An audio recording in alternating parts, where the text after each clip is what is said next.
Howdy all.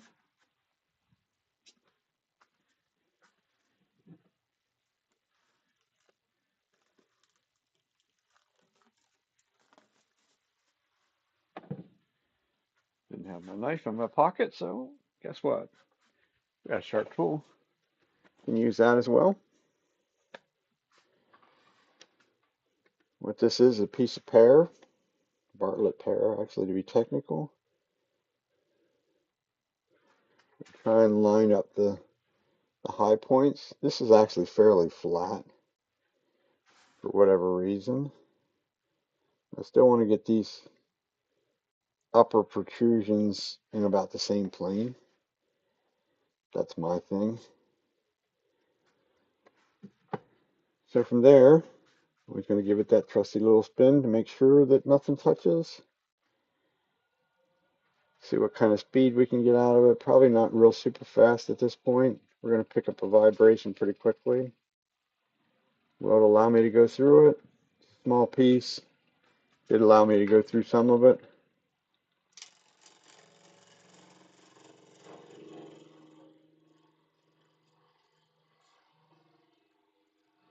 This is wet. Probably has been taken down in the last couple weeks, couple months. It was given to me at my turning club meeting, so that I do not know how long it's been cut or down. Did a good job on the bandsaw for a change, so one cut. And we're not as close as what I thought we were. So we're going to have to make another cut because I have one. Um, Not that far out. I think I would be chasing my tail to try and make that even all the way around. It's not off by much. Overhead. Try something here. See whether I think it'll probably look better just in the end. Maybe not. Go overhead. Okay. Gives you a better idea what I'm doing. Now we need to flatten off this bottom somewhat.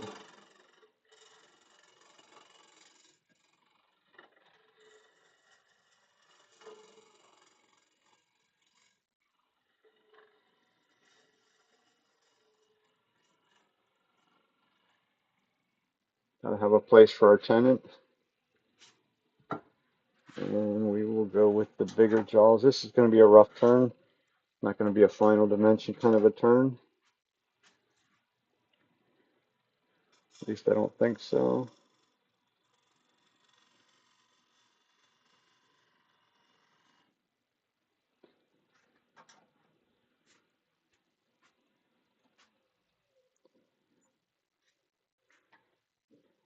Number one, I do teach classes at my local woodcraft store, so unfortunately there's a bunch of my tools that are still there because I take some of my own.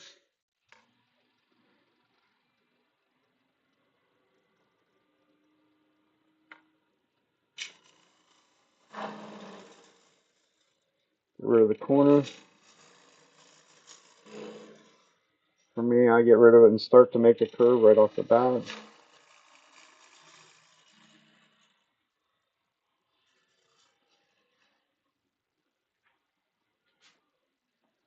Tool rest quickly becomes further away than what it needs to be, wants to be.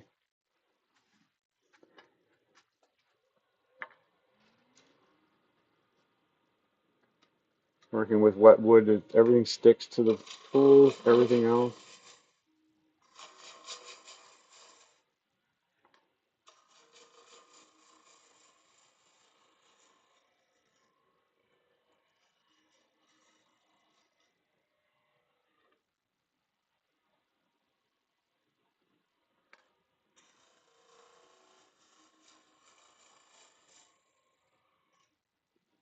We get down to where our tenant's going to be.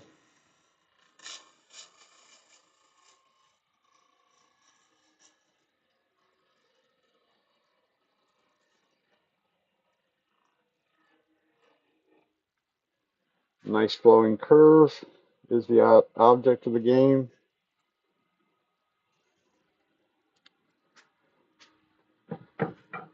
Grab my spindle gouge. I make the tenons with the spindle gouge. I want the tenon to be nice and cleanly cut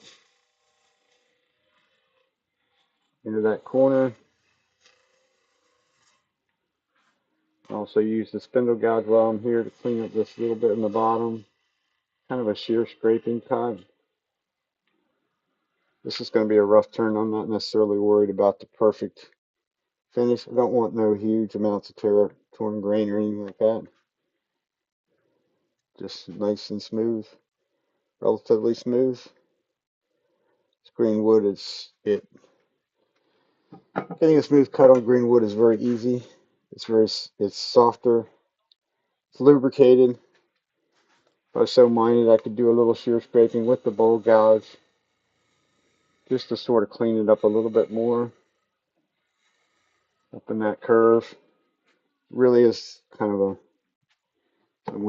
a bit of a waste of time to do that by virtue of it's going to move as it dries. That's the inside. I might as well go grab the other one. I'll just do the two pair ones on the outside, and then I'll do the inside of them. Or do I have three pair? Actually, I think I have three that are the pair. Do need my dry center though.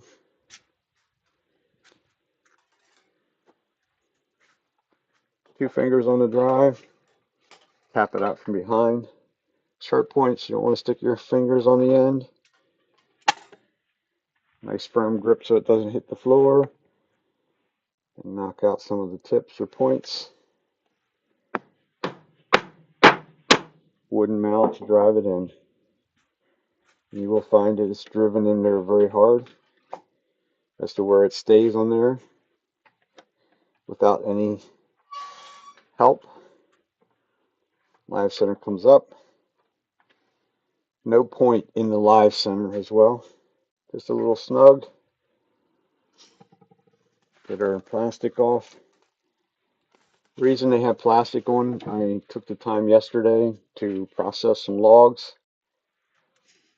I normally try and process them and cut or turn them all in one go. A lot of times that does not happen.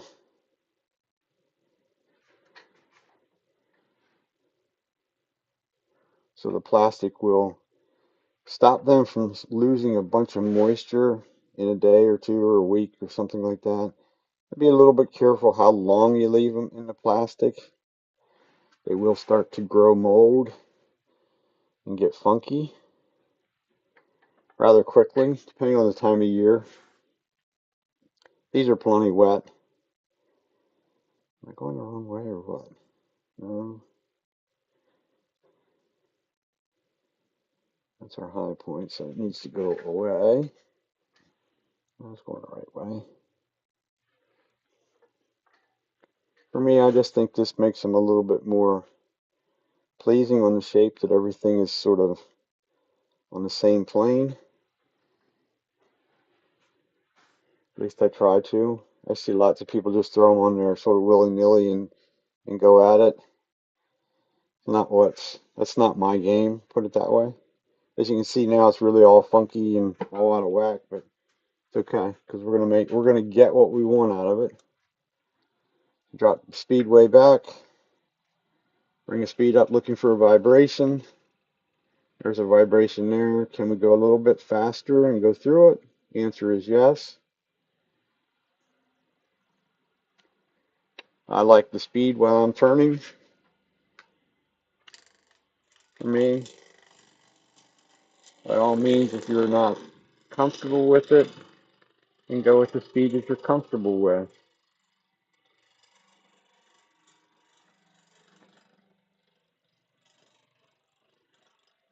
Making a cut from the top to the bottom. Our best chance of keeping that bark on is the least amount of cuts that we have to make across it. This also keeps me out of the line of fire.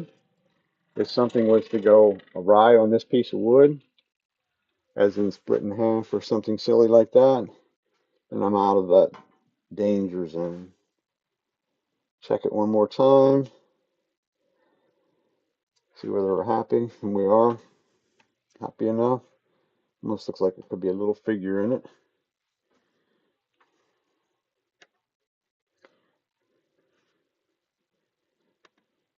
So now we'll come to the bottom.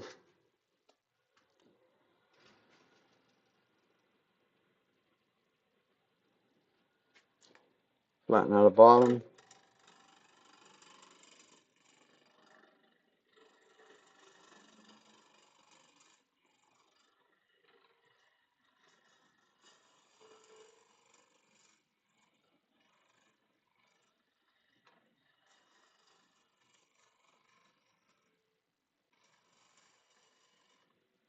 Get rid of that little corner right there. Even in wet wood, is still very sharp.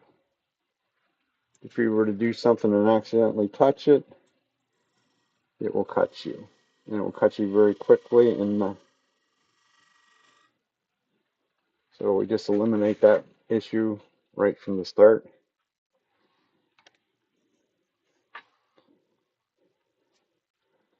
So now we're about 45 degrees across there, something like that. Get rid of this corner. We now have everything pretty much in balance, so we can run at whatever speed trips our trigger. Does help when you tighten the tool rest up completely. A little bit too big of a cut to start with.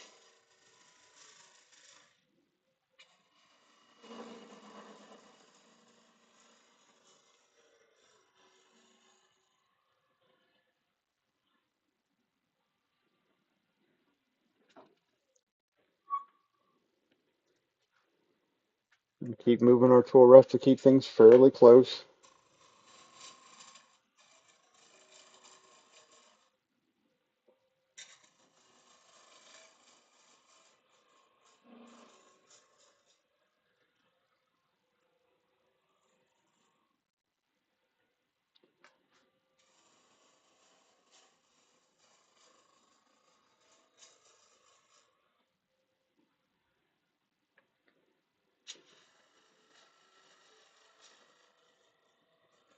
The cleanest cut's always going to be a bevel supported cut. So that's where I just went back to. The other one was sort of an unsupported cut. Bulk removing material. Bulk removing cut, rather. Now I can make my curve and go completely off the top.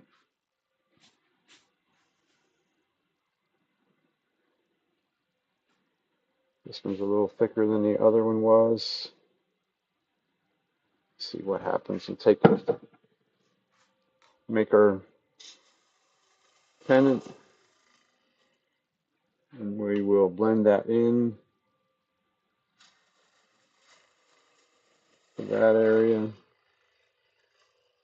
A little spear scraping kind of a cut. Blend that curve. And that should be good enough for a rough turn bowl. I will leave these about an inch thick, so I will still have a fair amount of material to remove once they're dry. So if my shape is not perfect now, generally speaking, I can reshape it to a point once it's dry and does all of its warping, twisting, and everything else that it's going to do. So that's two of them ready, so that I don't get too carried away.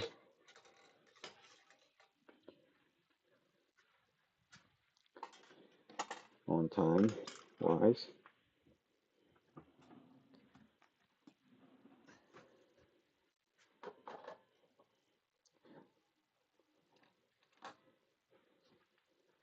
So now we can go to our chuck. Going to run the grain up and down in between jaws. It's going to give us the most consistent grip the whole way around. These calipers are set so that it's pretty much a perfect circle, or close to it. You can see I can only tighten one lug. The other lug is already tight. when I do it that way. And now we can just hollow out the inside.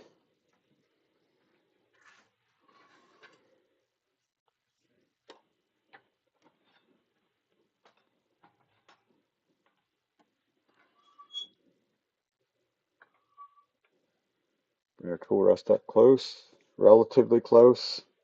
Here's where I don't like it super close because there's too many protrusions. We have to keep in mind our hand needs to remain on this side of the tool rest, never to get over into here where we will get smacked. And it's not very friendly when it smacks you. Made a big change, so I just dropped the speed down rather than where I was at.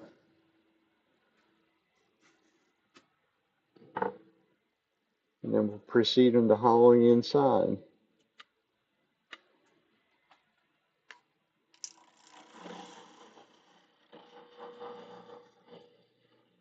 Need a little bit of room to move, so I gotta remove some material to get to the outside edge. I stop short each time, leaving that step. And I said I was going to leave them about an inch thick. Might not quite go quite that thick.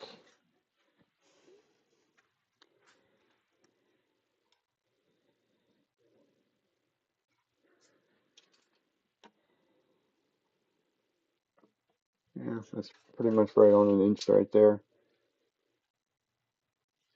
These are plenty wet.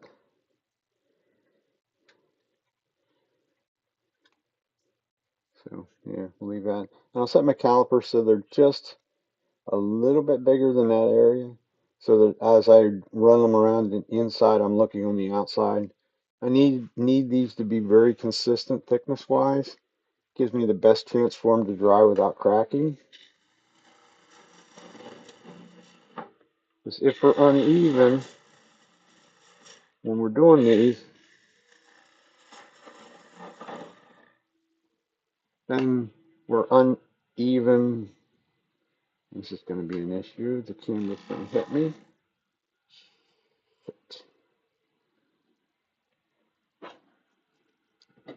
Go the shorter handle, maybe. There we go. That was a little bit heavy. Down a little bit further.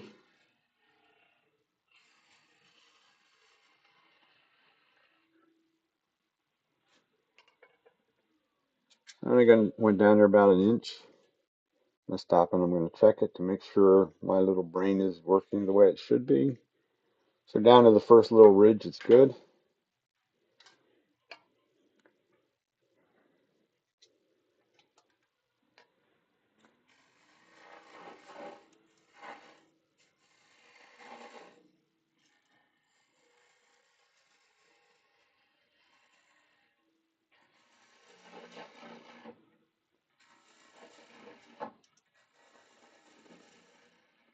Just sort of straighten out this bottom.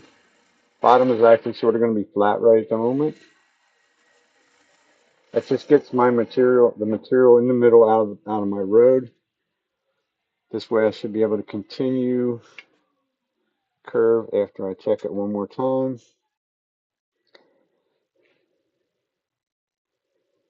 We're good.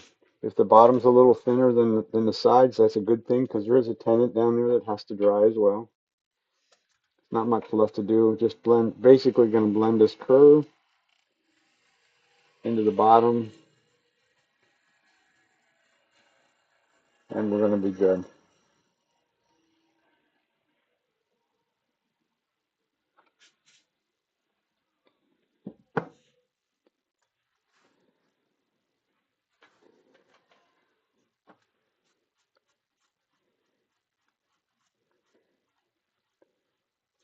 So that's really all there is to it. I mean, it's very easy to cut cleanly with wet wood to start with, but some practice and you can cut just as clean on dry wood. You can tell it's plenty wet. You can see the black line on there. That's the oxidation between the jaws and the tenant right off the bat, which in this case doesn't matter because we're going to throw it in a paper bag and it's going to sit for the next 8 months to a year until I get back to it. That way it will be dry. It will be air dried rather than kiln dried. Don't own a kiln, don't want one. Air dried material is much more friendly to work with.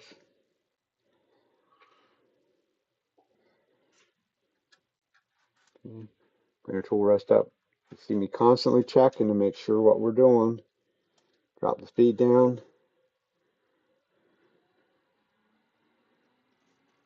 Speed comes back up.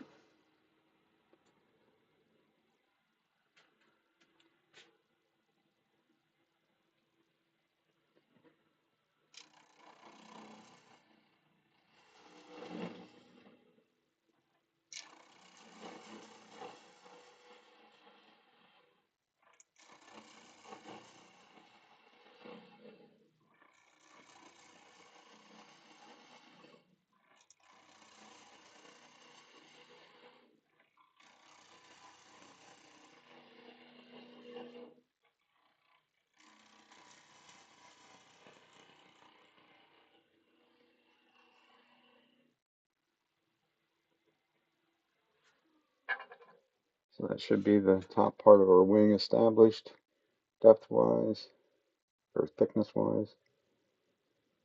We're fattening up as we go down, which is always a plus, because we can always take a little bit more material out. Be a little challenging to try and put some material back. So we now know we're ready to move on down. So we'll drop this section down a little bit more.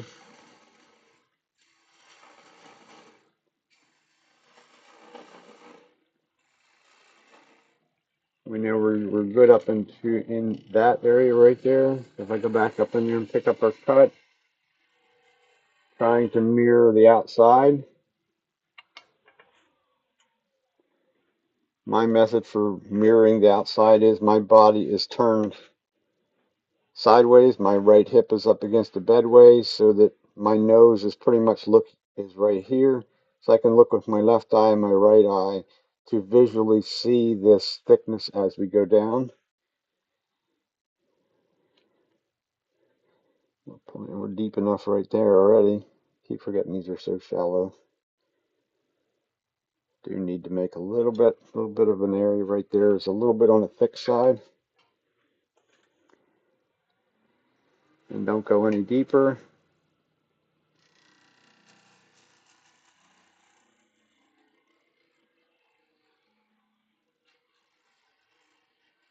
The curve comes back around to the same place it was.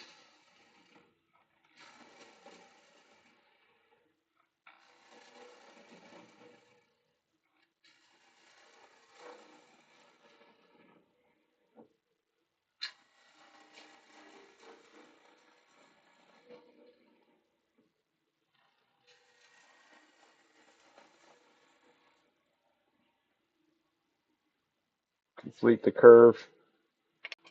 Check it one last time. We should be good. If anything, I probably took a little more out of the bottom than what we're actually good. Not a real super perfect shape in there. There's a lump. I am going to take that out.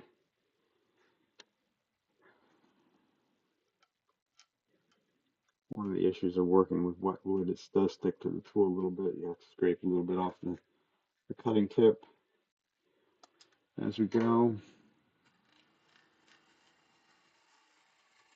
I just sweeten that curve up a little bit.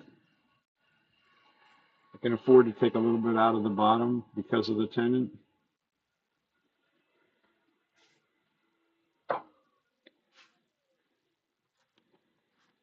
Bowl number 2, complete.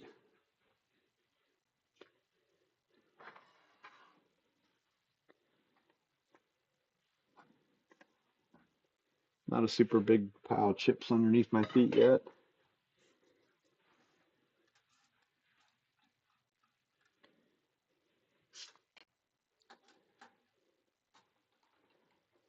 These will get a date and type of species of wood from the tenant. It will go in a brown paper bag. from the grocery store. They will get taped shut. Same information will be put on the outside of them, outside of the bag. They will go up on a shelf that's down low to the ground in my other room. I have one more of these pair to do. And they will sit there for approximately 8 months to a year. Generally speaking, usually around the 8-month or 9-month area. I will a lot of times take them out of the bag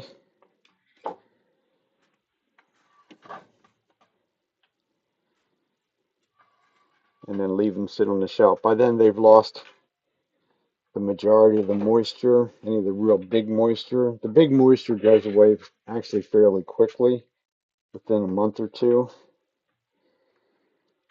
and then they slowly go from there.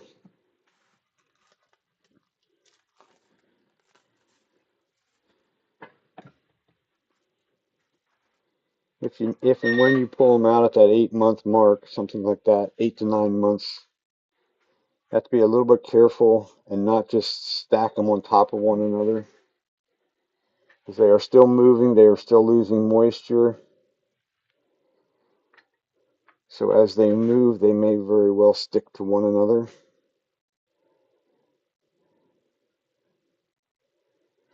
A little bit more, as into where they could become very difficult to get apart from one another. As in, have to smack them with a hammer or something like that. I'm going to make our clean cut. We're still not quite, just has a tiny bit of a branch that went through. It went through from there to there. Oops, didn't want to go back to that.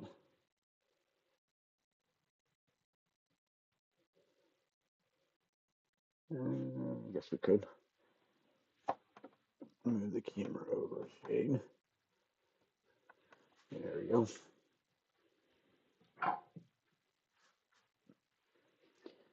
Everything's tight. Double check, triple check. Speed down to very little.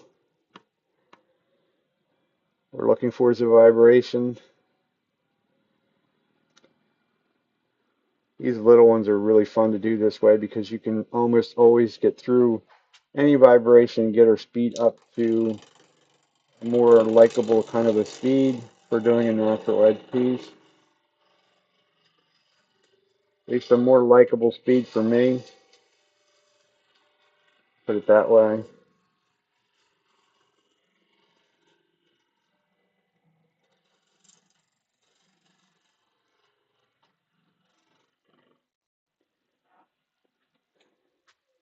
Faster it runs safely, the less resistance there is to being cut.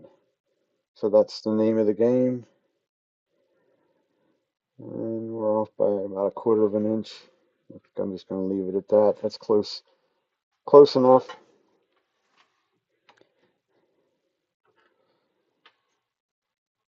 This is where you have to get this outside shape, diameter, whatever the case may be. You got to get it right before you move on.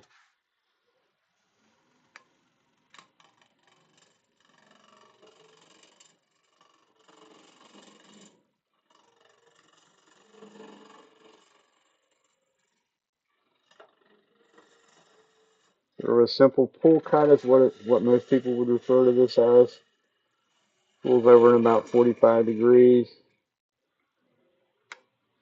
Get rid of that little corner right there so I don't hit my hand on it at any given point. Go back over to there where you should be. Mark our tenon. Left leg touches, right leg just eyeballs into where that should be.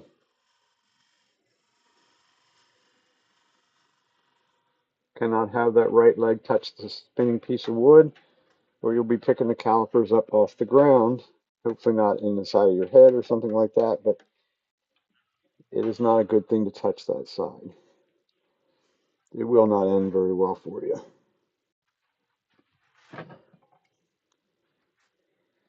Using two different gouges, so One has straight wings, one has the curved wings. This one is the straight winged one. Also has a shorter handle.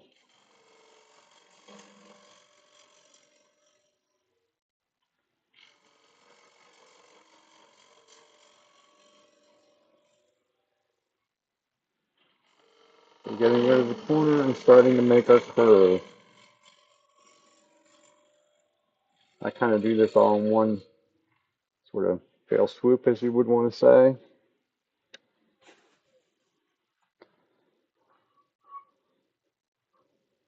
We stay away from moving the tool rest while the machine's running, especially on something like this. It's a natural edge. Very likely, possibly get your fingers where you don't want them.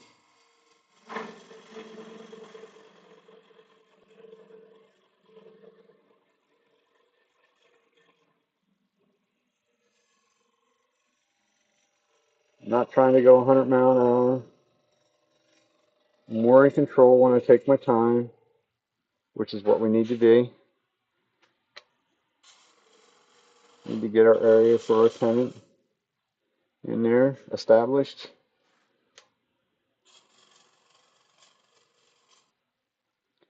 And the straight wing gouge does not allow me to get in here as well as the curve.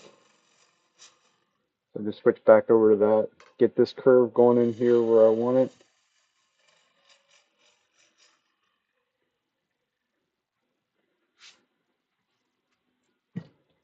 Make our tenon so we know where we're going to.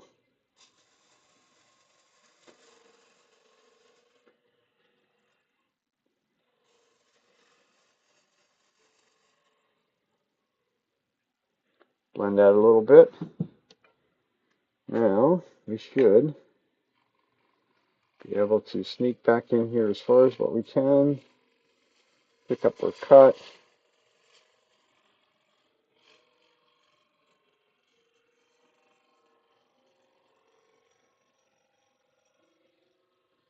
We should be able to do this in one shot.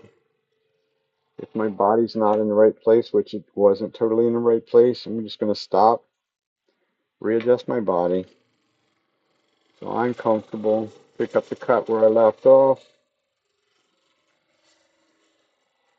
This is going to fade out to hopefully right about nothing at the very tippy top.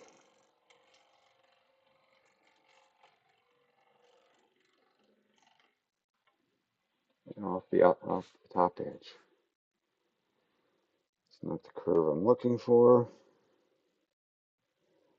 This curve wants to go from point A to point B. We need to remove a little bit more material. Generally from right in here up into here.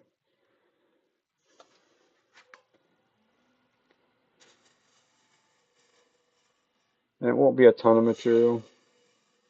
You can sort of do it as a spear scraping cut so that it remains a pretty clean cut.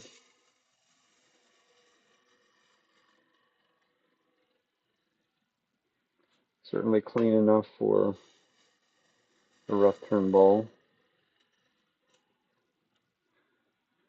Because my shape needs to be right, even on a rough turn bowl, because we're not gonna have that much material left when we're done to actually do a whole lot of reshaping. I think that's going to live with it.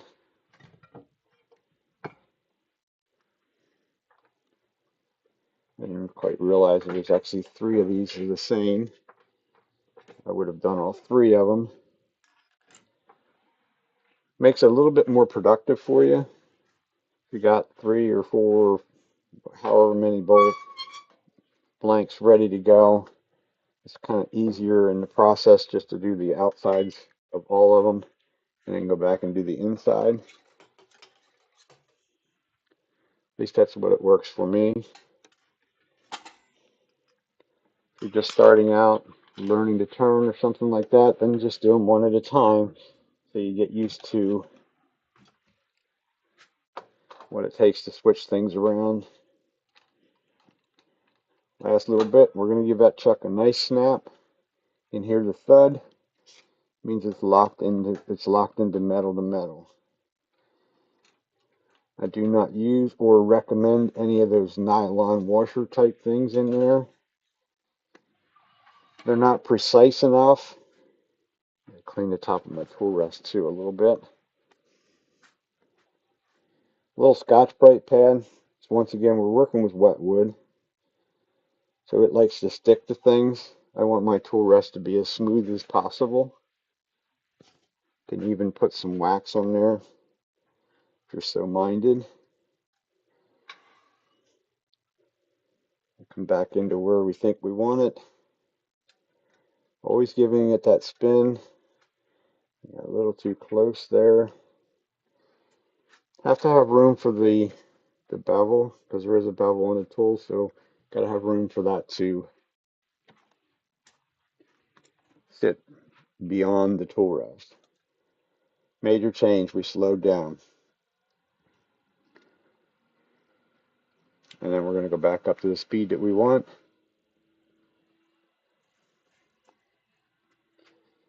And we're ready to hog out the middle. Went on a bit of an angle.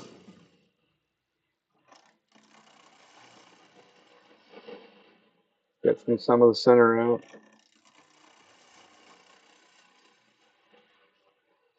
Stop short.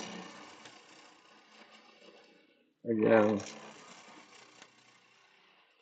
When I stop short each time, it gives me the availability of just dropping into that little groove and proceeding on without really having to be concerned about any kind of a run back or anything like that. My eye says not very good today.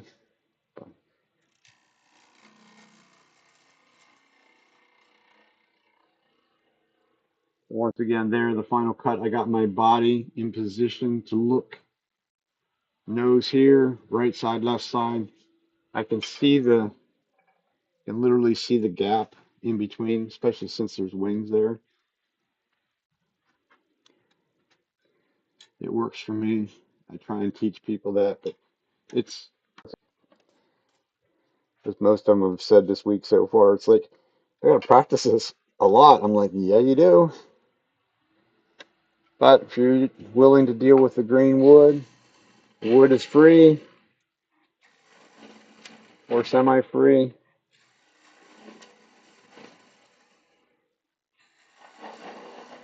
Because it is nothing more than a piece of firewood.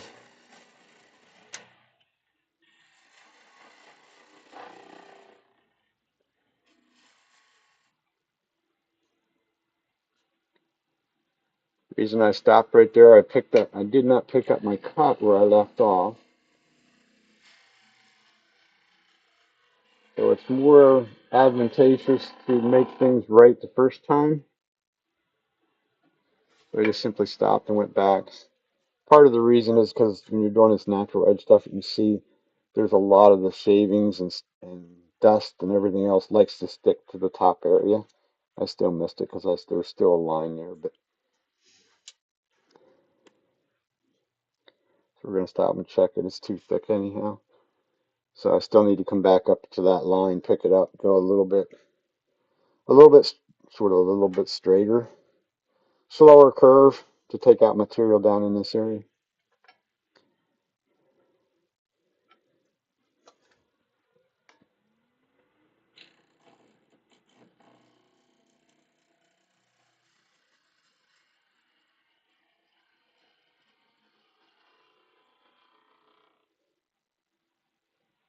My eyes are trained down at about 6 o'clock, 5 o'clock. I'm not trying to look around the corner. I can't see over top of the gouge anyhow. So I train my eyes to look either down here at 6 o'clock, 5 o'clock, 4 o'clock, whichever. Down and to the right. I'm tall, so I'm generally looking pretty much down. If you're shorter, then look over on the other side. You gotta learn to have the confidence on what you're doing with the tool is right. Okay, we're just about to the bottom where we need to be. which is a fairly hard thing to learn. Takes a bit of time and practice and patience.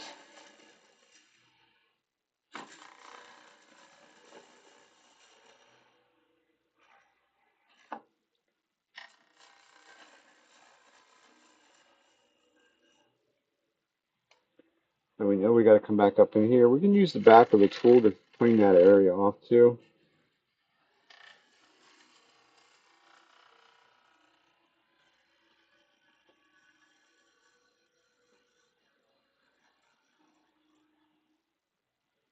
Gonna be too big of a cut going across the center, so I'm gonna make it in 2 or 3 passes. But I don't want to break out that center point. If anything, I'd rather leave that little nub sticking up than driving through that center and tearing a hole. The nub sands away in a couple seconds flat. The hole is several minutes. We'll recut it and then go from there.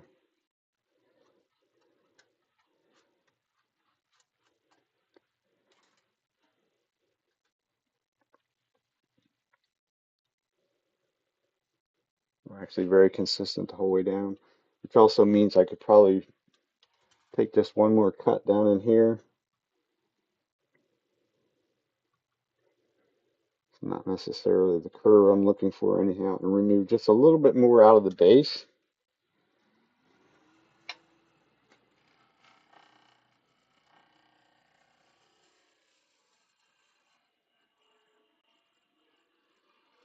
Because there is a tenon down there, another fat 1/4 of an inch down there of wood that has to dry.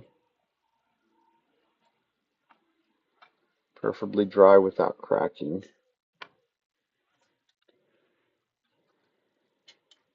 That should be good. Fingers tell all. It's still a little flat down there in the bottom, but that will correct once it's dry. Yeah, that's good. I don't want to get too carried away with it.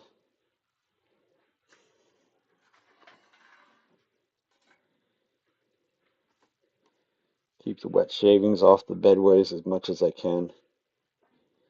They are soaking wet. Doesn't seem to be throwing any water, but it very easily could be. Just not seeing it. Doesn't look like there's any reel on the camera.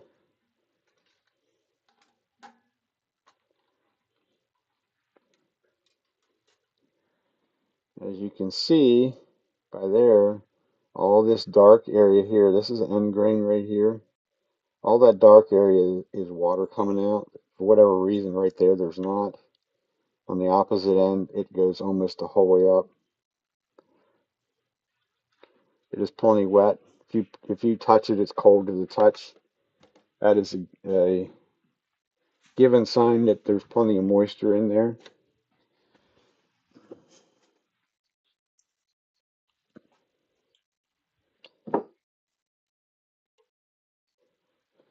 I put it in a brown paper bag. I put it over in my finished, actually it's a finished space, in my family room, in my basement. So it's climate controlled. There's also a dehumidifier that generally gets driven nuts when I do this stuff. The biggest key to getting them to dry without cracking is making sure the wall thickness is as even as what you can possibly get it. I try and stay, it's going to sound strange, but I try and stay within about a 1/16 of an inch. If you were watching the last ones, I have a set of calipers, set of dividers, calipers. These little guys set to that. I rub the inside of the ball. I'm looking at the outside. I don't want to see, I want to see about the same gap on the outside as what I do running down the inside. The whole way through the bottom can be a tiny bit thinner. Not really a big measurable thinner. It can be because you have a tenant behind it. And then they just go in the paper bag. Obviously this one's a little heavier. I did not get it driven in there quite as hard as the little ones. I have good success with it. Some of it depends.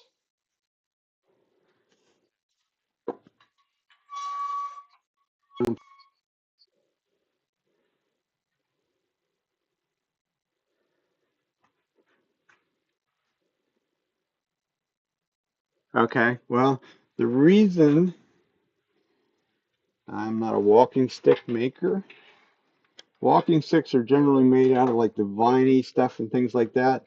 They all still have the pith in them. If you're using some sort of a branch or something along those areas, they still have the pith in. That's almost impossible. Something like that cracking. All these bowl blanks, spindle blanks that I would turn green or harvest is in green wood. The pith has to go away because every bit of wood out there shrinks to that center point by 10 to 15%. So like your walking stick, if it had, geez, I didn't do a very good job making that round.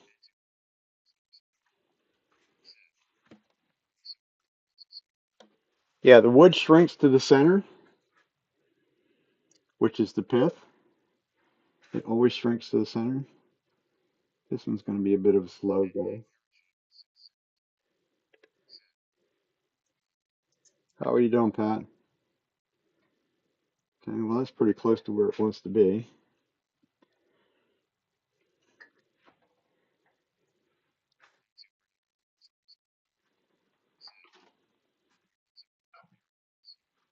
Oh, you're quite welcome. I've been at this for a couple minutes. As in too many years worth of it, really. But yeah, so that's I use tree branches for some of the stuff that I might do. Definitely have this thing way out of whack.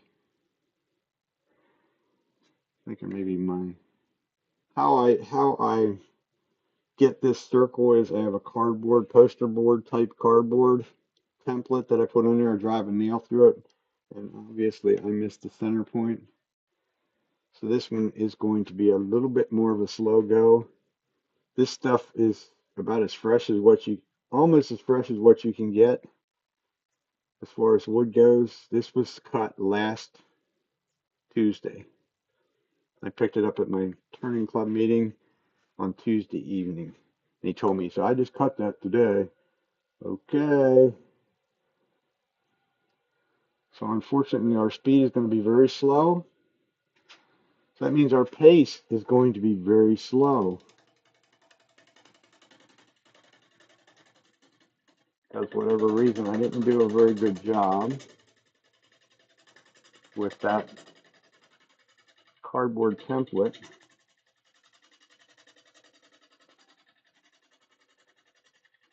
As you see, I'm going to the snail's pace. Go to there, be a little more friendly.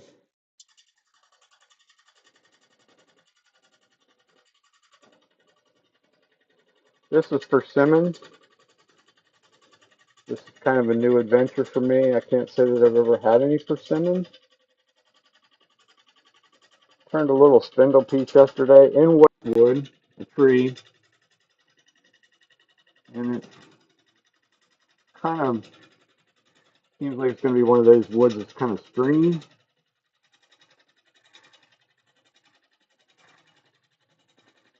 Unfortunately, this is going to be a slow motion process for a bit.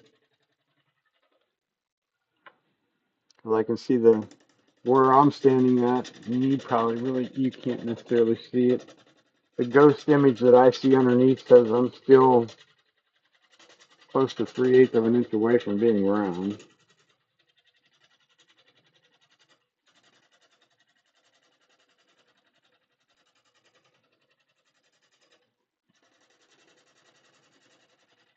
Not to mention this gouge has already cut 3 bowls, 3 wet bowls. It's really time to go over and sharpen. More interested in getting some of this outside dirt away.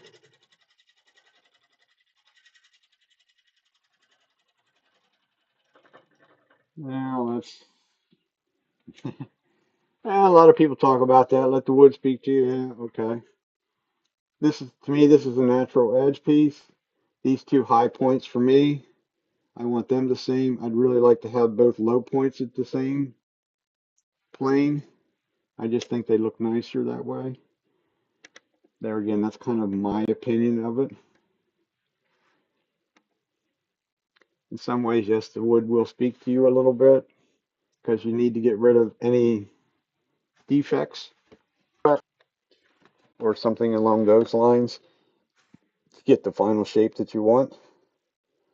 You can see there, that's from there all the way over there. It hasn't even been touched yet. So I got to get it to that, and then we'll reevaluate this. Also, looks like this bark is probably not going to stay on. This is kind of a weird bark anyhow. Almost, I don't know if I don't think persimmon's in the pine family, but it really has the bark. It's a big, heavy, chunky bark. And also it's being cut at this time of the year. So the likelihood of bark staying on is probably very slim. This time of year, there's way too much moisture in the tree. Ideally, would be to get this type of wood would be to get it in the middle of the winter when there's less moisture, less sap in it, which is more moisture. But when it's free and somebody wants to give it to you, that doesn't mean that you're going to be able to accomplish that getting it in the middle of winter. It's always nice if you can, but when it comes wintertime, then people, like on Facebook Marketplace or something along those lines, a tiny bit to go, they're not necessarily looking to give the stuff away because there's still, evidently, there's still a fair amount of people that are willing to go through the work to burn firewood.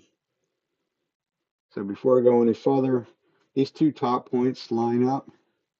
This low point, you can see here, it's wide and thinner.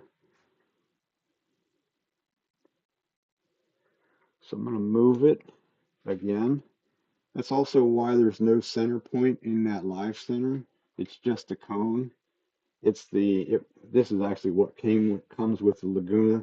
It's a copy of the one-way live center, one-way, well, more one-way than robust. But almost all live centers, the center point comes out of. Because if I had a point in there, I can't move it a little bit. I can't move it a 16th of an inch that I need or something like that. You have to move it a whole bunch because of the point.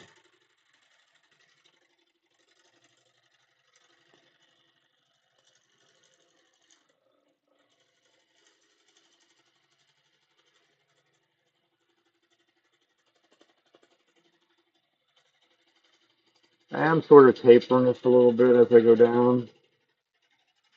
It's just generally because of where the legs are out on my lathe. I can't get totally sideways. So it's inherently going to put me on a little bit of a downward angle. And all that goes away down there anyhow. So still a tiny bit. Thought I had it all. But we can check these now. It should have taken more out of them. And we are going to move it one more little time.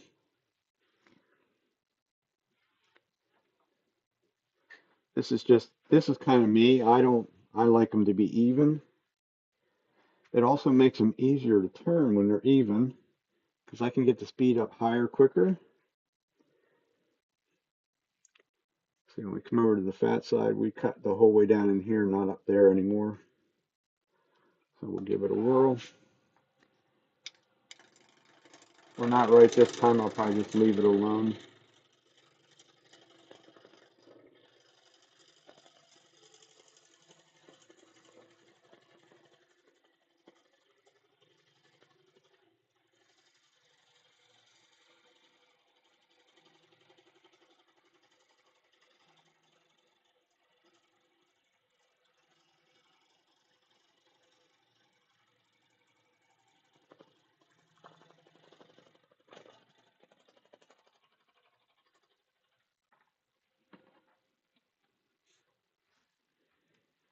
trying to stay in control the whole time. The wonders of, in this case, it doesn't really matter. You can see it just feathered that up, chips that up as you go. Ideally, we'd be stopped short of that and come back in the other way. But that's the bottom of the bowl, so I'm not really too overly concerned about it. Doesn't look like we're going to quite get to that. So it's going to be a little lower on the front or on one side than the other. I think we're just going to live with it at that. But we're going to go sharpen the two tools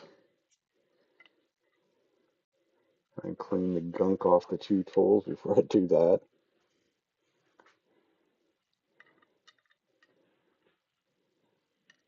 Sharp tools are a must, not an option, it's a must. When the tools get dull or start to get dull, your automatic tendency is now you have to push harder on them to make them do what they need to do. And that's when bad things can happen. So we can go over to our trusty little grinder. It's already set up for both these. You don't have to change anything.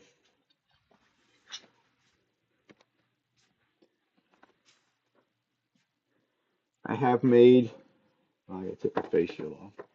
I know that. Because that will be in the line of the camera. I've made these little blocks. They're 3D printed. I have them from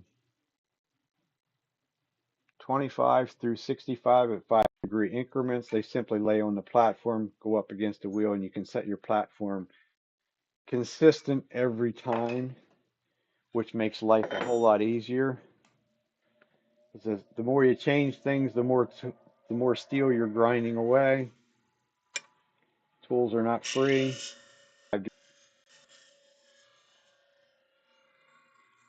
This is a 60-degree straight wing gouge. Really sort of almost in the same category as a 40-40 grind. It's just at 60 degrees. It just works a little bit better for me.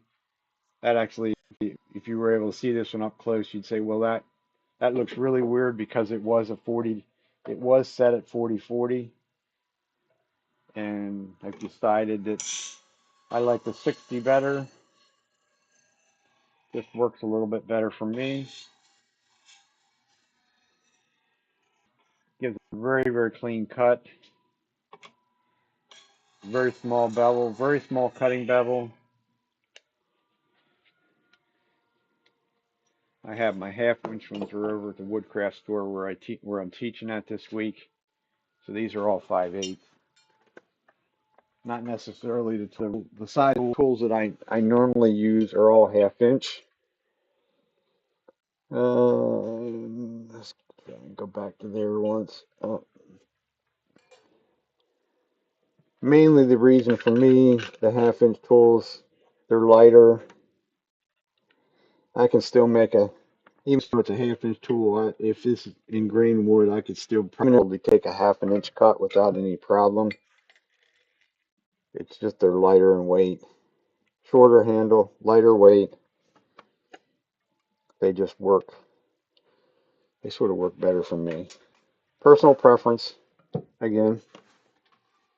They're also a little bit, when it comes to the economics of it, the half-inch tools are a little bit cheaper than the 5/8 would be.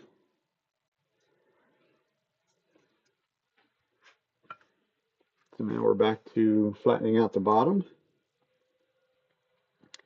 See if we're getting in balance at all.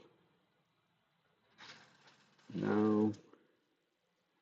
I was able to get a little bit of RPMs. I should be able to get all what I want once we get this flattened out.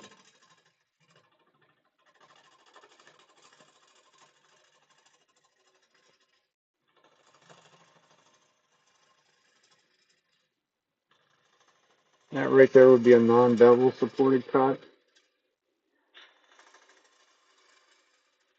Sort of a quick, efficient cut. The other way would be just to true up this area out here. If I wanted to, the tool's up against my hip. I can literally rotate my hip in at a nice slow pace because it's running slow. Get this area flattened out. Unsupported cut actually does it really quickly. less bouncing around. The reason it's bouncing, I'm trying to go too fast. I just want to get it to the flat.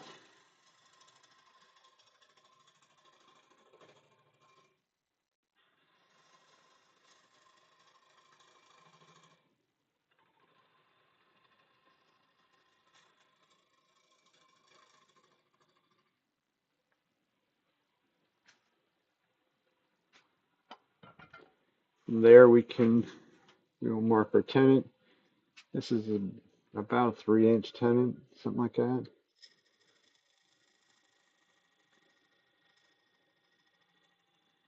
Not big enough. I'm scribing with the left leg, matching up the right leg as close as I can without the right leg touching. If the right leg touches it, will rip it right out of your hand. Where I'm standing at, it's not going to hit me, but a lot of people have a tendency they're standing directly in front of everything they want to do. At that point, it could hit you. Got a little, I don't know what that is. Some of these persimmon logs had a really black streak in them. This may end up being, we might end up having to shrink this down a little bit because that's a hole, and that's right in the area where our tenant's going to be. So we might have to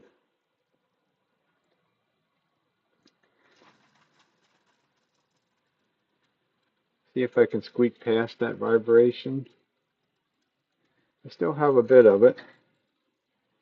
I'm going to live with it for a couple minutes. Get rid of this corner.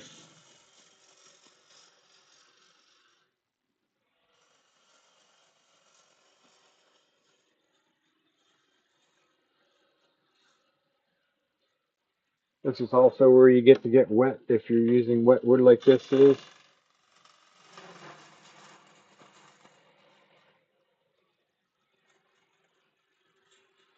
I sort of went across that corner a little bit straight to start, and then I start to make a curve.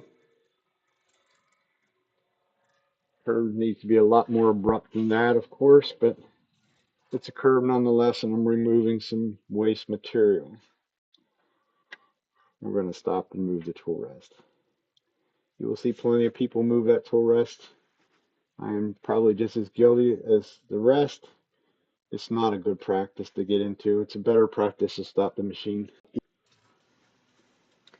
Sooner or later, it will get you.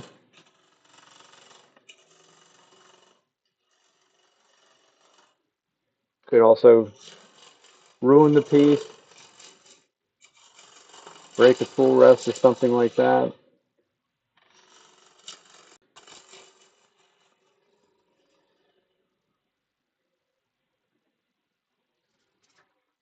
That's all basically all done with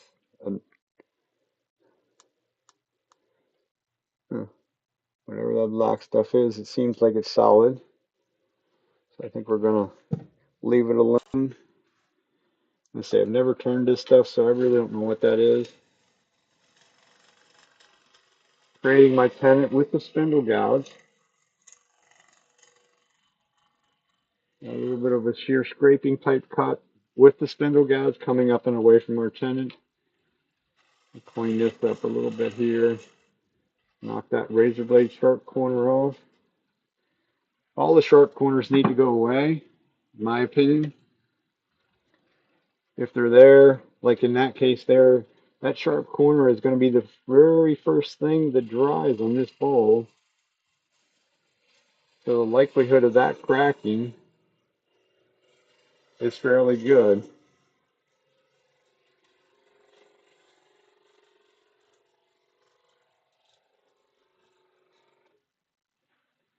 If we can't comfortably get to the top, we stop, readjust, reestablish our cut, and then we continue on.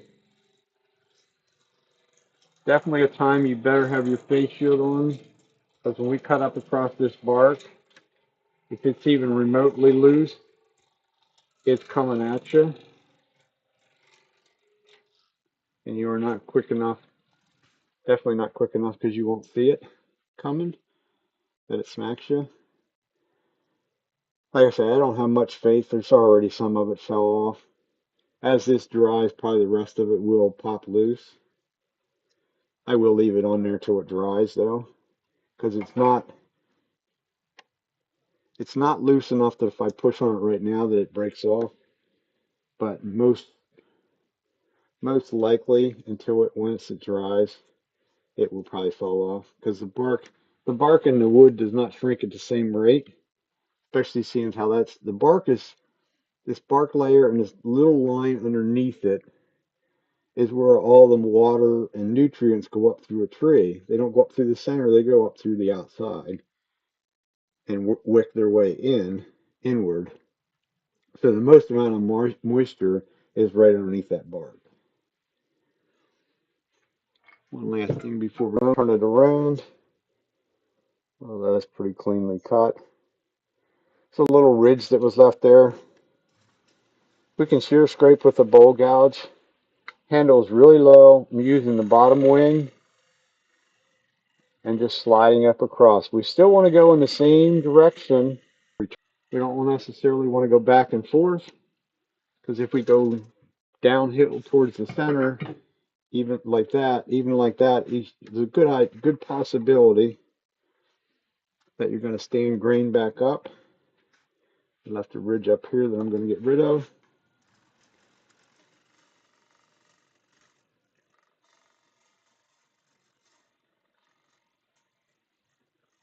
If need be, you can go both directions, but the very final little scraping cut needs to come from the bottom to the top on the outside. I don't do any of that on the inside. Although you can do a little bit on the inside as well. Um, I need to think in here. No, that'll be small enough. What I was looking at is what I left down here, this little place where the live center is going into it. I need that, and I need to make sure that is small enough. I'm going to take a little bit off of it just to make sure. That needs to be small enough to go in the hole, the center hole of the chuck. Nothing finer than putting that on the chuck to find out that you're truly gripping in the center hole on that little bit. Does not end well for you.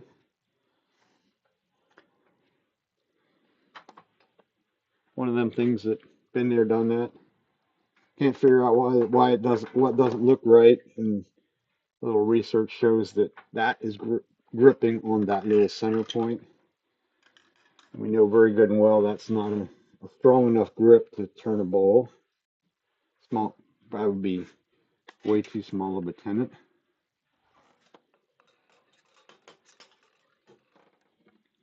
We got our drive center.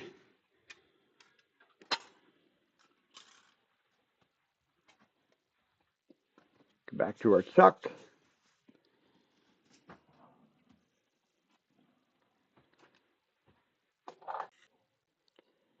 Chuck is a VM120, as in Vicmark VM120. Everybody has an opinion on the chucks. My opinion is buy good right off the bat. Really, as far as I'm concerned, there would be two manufacturers in that category. One being Vicmark, the other one being One Way.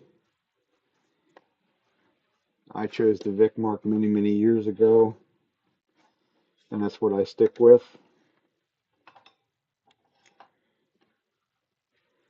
I have the VM100. I also actually technically have three, the VM120s. The reason I have three VM120s is I found them at a public sale, and I bought basically, I already had one, but I bought the other two as sort of almost like a 2-for-1. I spent about $150, $175 a piece for them. Basically used. Nothing wrong with that being used. They're pretty, I wouldn't say they're indestructible. The person that had them, I haven't gotten all of them cleaned up yet. They must have did a bunch of finishing, spraying. If you're going to spray A lot of people like to spray their finishes on the piece while it's on the chuck. Take the 2 minutes out to put a little painter's tape or a bag or something over top of it to protect it. I mean, it's an investment.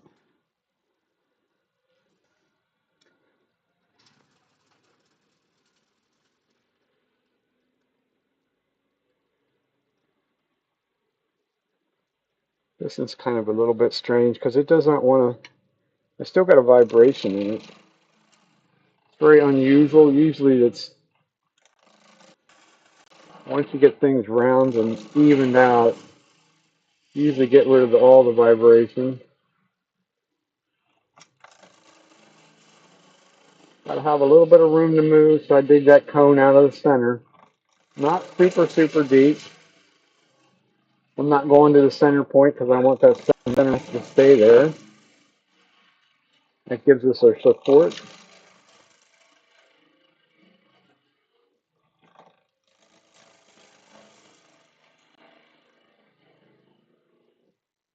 Rough turning green wood is a whole lot of fun. As you can see, it's very, very quick. You just have to put up with the moisture.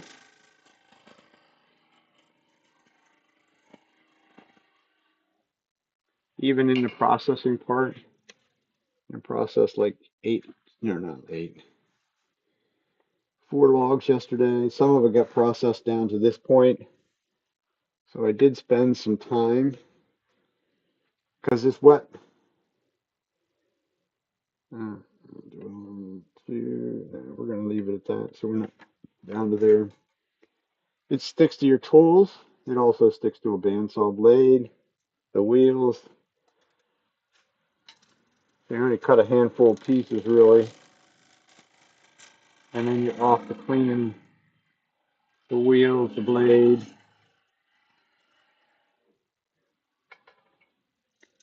I did come up with a bright idea yesterday with the blade. Of course, you could take it off and put it in some sort of a solvent or whatever to take that off. But I just took a little wire brush on the drill, just a small, only about that big around, something like that. Or I could lay the drill on the table of the bandsaw, had the top door open so I could spin it by hand, spin it backwards. The wire brush wheel was spinning forwards. So as it goes down across the blade, it just peeled all them little chunks of stuck on wood off that bandsaw blade in a very quick period of time. Because it generally only sticks on the inside, because that's where it's going up against the wheel.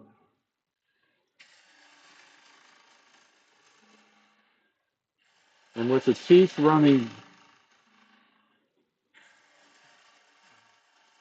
running up, so the wire brush is never touching the cutting edge of the teeth. It's only popping that stuff loose off the back of the tooth. So it did not dull it at all. At least it didn't seem to, put it that way.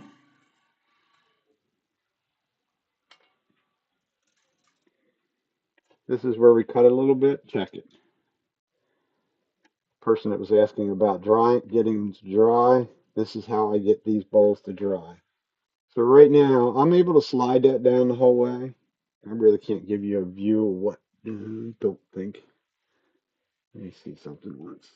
It's probably not, I can't get that close. No, I won't be able to get that close. What I'm looking for is a gap over here. I'm trying to make that gap consistent, which I'm starting out up here okay. We're doing the good thing of it got thicker as it went down. So that tells me immediately that we're going to go back up closer to the rim. We're going to take a little bit more material out as we go down, and then we'll stop and check it again.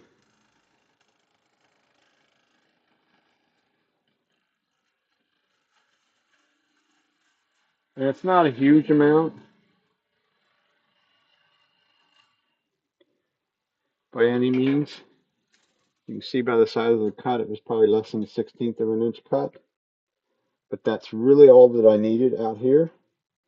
So now we're pretty consistent. That's really, in my opinion, that is the key to getting these to dry properly, is being super consistent. But no matter what you do, you're going to lose some or have things that you're going to have to try and fix.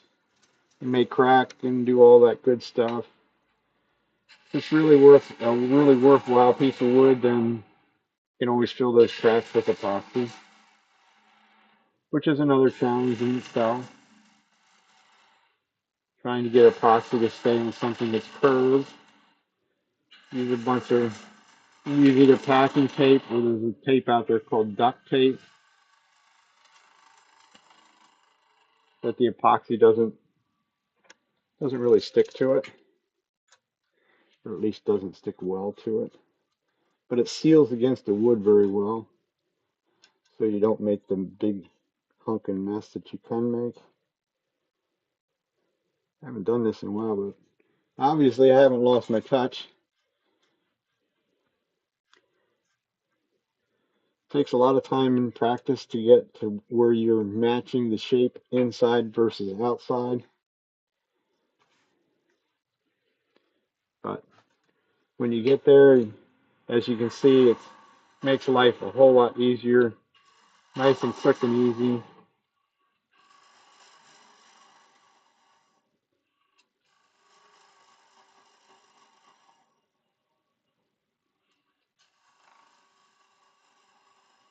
Cuts are getting smaller and smaller as I go down further. There's probably almost 3 inches of tool hanging over the tool rest. So I need to be very slow and very vigilant about what I'm doing. That little center point does not want to cut off. I could also switch to a bottom bowl gouge if you have one. A lot of people don't have them, so I don't necessarily show that that's what you can do. We don't have a very good curve, so we might play around a little bit with their bottom bowl gouge. The one I have is what you call a substantial investment because it is huge. It is big. The 3/4 inch bar almost looks like a spindle roughing gouge, but it's not. A simple way of telling is if you put your thumb over top of it, we can't touch the bottom of the flute. Where a spindle gouge we could, even at that size, we could still touch that, the bottom of that flute. And the question will be, got enough room. This thing's also on a handle that's about 28 inches long and heavy. But this tool can easily hang over the tool rest. You could probably get back even back into that area without any real vibration. So I got a ridge up there, so we're going to try and pick up on that ridge.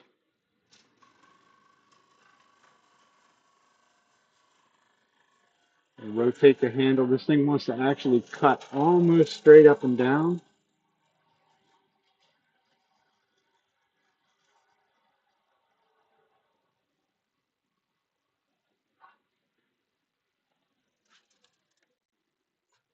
It does its job. I will give it that. I mean it will cut almost perfectly smooth across the center of the rotation. But is it worth the $200+ that that tool costs? Because the reason that mine costs so much is that nobody or very few people out there make a insert. This would be an insert in there, which this one's a 5/8. It will allow me to take this tool in and out of the handle.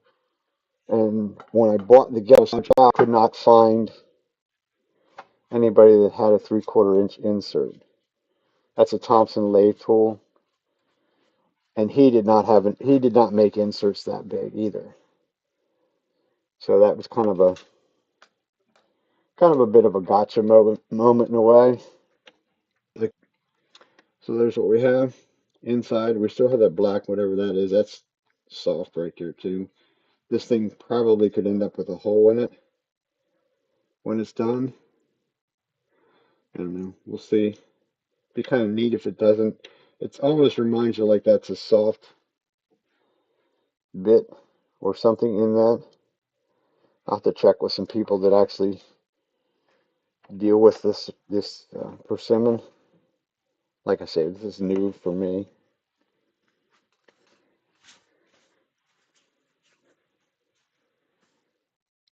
So that's what we got. So take this truck off and then we'll go overhead and we'll show you what we've done. Because now we're back to cutting more on the bandsaw. I do not have cameras there. I should, but I don't.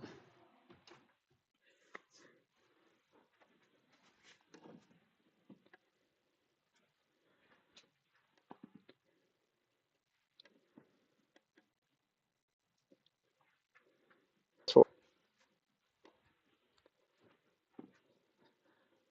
so we go back to there. Go out nice and wide. Not in the right place. The other way.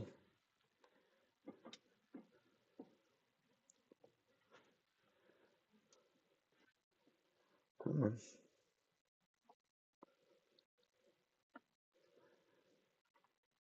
The only problem with the vertical, it's not a very wide screen, but there's the four pieces, four bowls, four natural edge bowls, green to finish, green to rough turn, and now they go into a paper bag.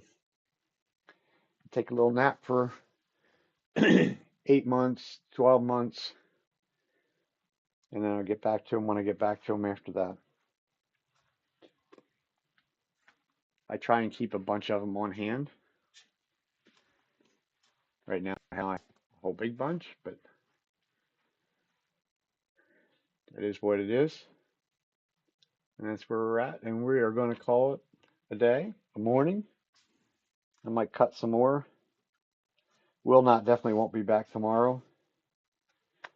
Um, 'Cause I got to teach a class tomorrow afternoon. So who knows? We might come back on a little bit later this afternoon once I get some more cut and grab some lunch. But until then, everybody have a good day. If you could hit that cute little red button at the right lower right hand corner. It says subscribe. It would be greatly appreciated. If figure you got something out of this, then please do so. My normal stream time is Sunday evenings around 6 p.m. Eastern time.